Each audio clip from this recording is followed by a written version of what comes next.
Pastors book.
Okay, well, welcome back everybody to my channel, and thanks for viewing in. I alluded to a little earlier that I would like to get a series going down here at a brewery, and so we're here, and this is Karl, owner of Hay Camp Brewery that's located downtown Rapid City, and we're going to talk a little bit about how Karl got into brewing, what kind of beers you brew, and what the process is here. You can see the brewery room in the back here, and we'll walk through and look at some of that later, and so we're just going to start this and see where we go, and hopefully it'll turn into quite a few episodes where we're actually tempting you with good tasting home brew. Not home brew, but it's home brew to me. It's because he started at home. Yeah. So Karl is from Rapid City and graduated high school in Rapid City, and besides getting interested in earth tides and building a seismograph as a high school student, he got interested in brewing beer as well. Mm-hmm. And then after graduating high school, went to University of Minnesota, got an undergraduate degree in physics, and then came back here to Rapid City and enrolled out at South Dakota School of Mines, where I teach, and in fact was my graduate student, and ended up getting a master's degree in geological engineering, specializing in geophysics, and now owns a brewery. So that's quite a tale. Took a little time in the USGS as well. Oh, that's right. After graduate work, and while he's doing his graduate work, he was working with the U.S. Geological Survey. And in fact, his master's thesis is a publication, is a scientific investigation report. Mm-hmm. Yep. So an SIR. I will put the link to that down below, so if you're interested in what he did in geophysics world, you can look that up for yourself. Yeah, I have a few publications. Oh, good. USGS, yep. Oh, good. Find them all on the pubs.gov. Okay, and I just had an episode released last week where I went through the USGS webpage and showed people how to look things up. And great space. So, okay, well, thanks. This is great. I'm looking forward to it, and I've already heard back from some of the subscribers that they're interested in the beer stuff. So, so I think this will work. So, I know that you started brewing at some point back in high school, but how did you start, and where did you do your first batches?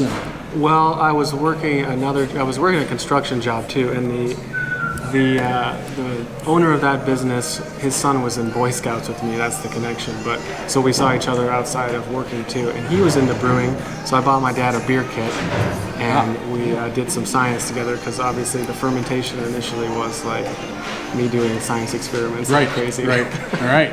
So you started with all the raw ingredients initially? Yeah, we did what you would call a partial mash. Okay. So there was some extracts involved and then steeped grains.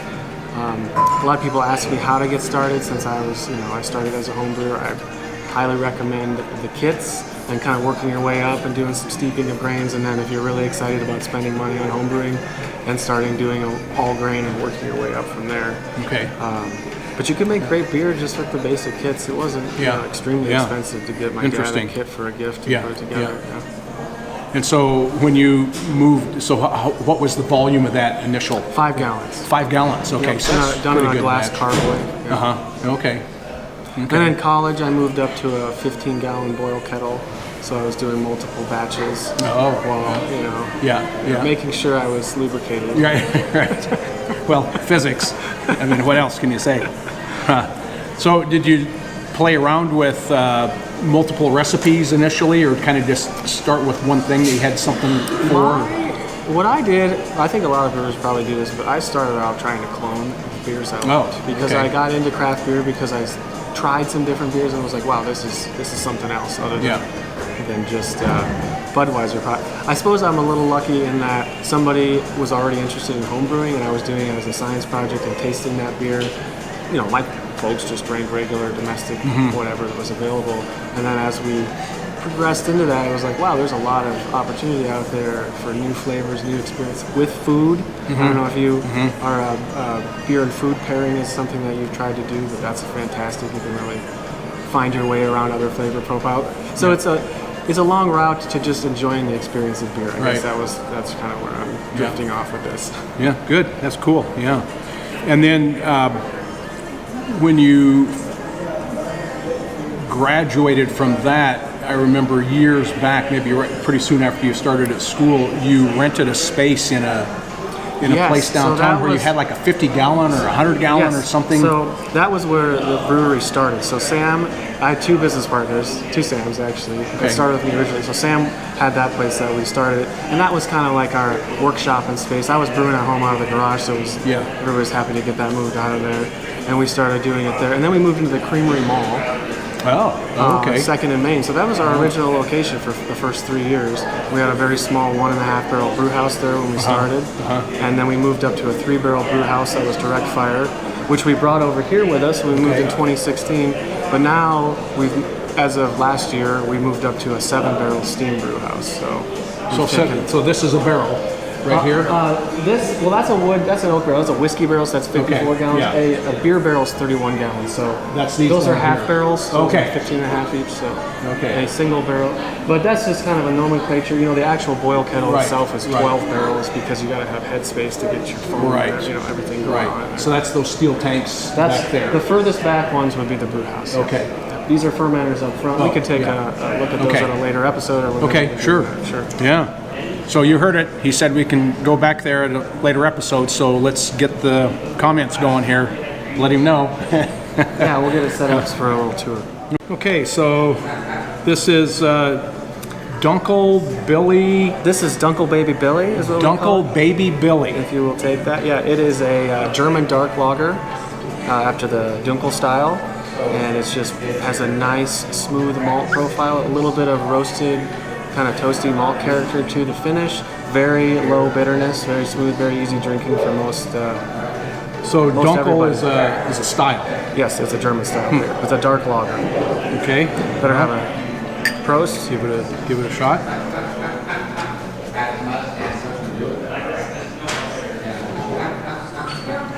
It is smooth. When you say caramel in beer, you're not talking like caramel that you'd have in a candy bar. No, I'm talking about the chain of Maillard reactions in terms of roastedness and malt.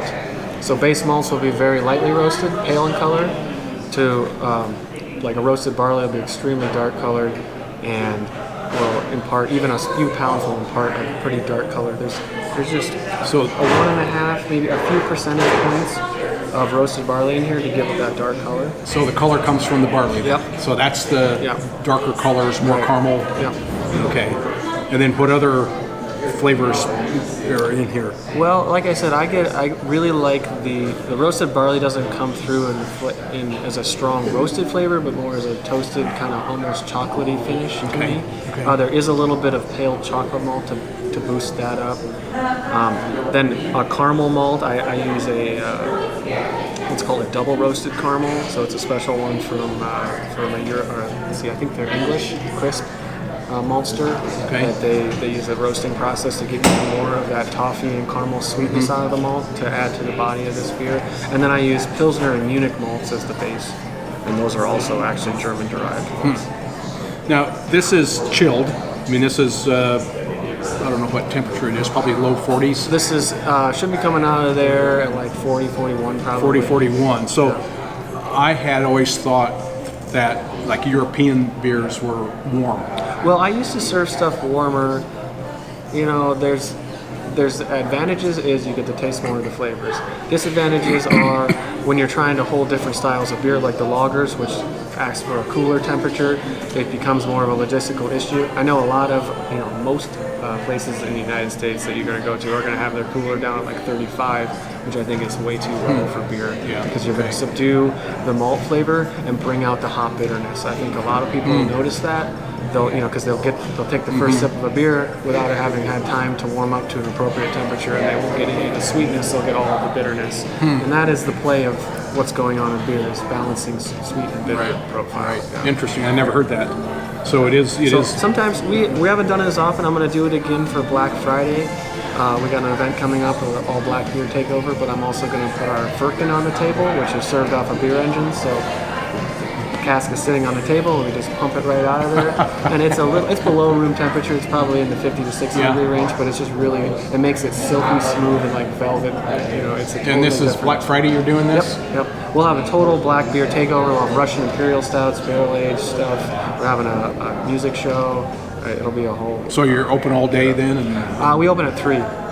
you're still open at 3. Yep, So we none of open. this 5 a.m. stuff. For No, you? we've opened early before for like a kegs and eggs type thing, but I think this year we'll just go with the 3. regular time. Yeah. So 3 in the afternoon is when they open, and is it every day? 3 to 9, Monday through Friday. Saturdays we open noon to 10, Okay. and then Sundays we'll open noon to 6 for Noon to 6. Okay. either come in for a beer or grab to go. Okay. So And you're here on our Thursday night, which is trivia. That's a very popular event down here as well. So and is it like board game trivia? no, it's just questions over the microphone, and we have prizes for the top 3 teams. So and we free. give away It's like all, $100 plus worth of prizes every time. So All freelance stuff. All so free. whatever I could come in and ask some really obscure geologic question, huh? no, there is a question master, and usually it's me. Oh, okay. Yeah, well, not quite freelancing then. No, it's a good time though. Okay, well, Karl, I appreciate this, and if you like this, give this a thumbs up. Share this with your friends that are beer connoisseurs. If you live in Rapid City and haven't been to Hay Camp before, come down. It's got a great decor in here. It's got a great feel. And of course, Karl, the brewmaster, is putting out some really good product, and so come and sample it. You can drink it here, take it home. We'd love to have you. Thanks for watching.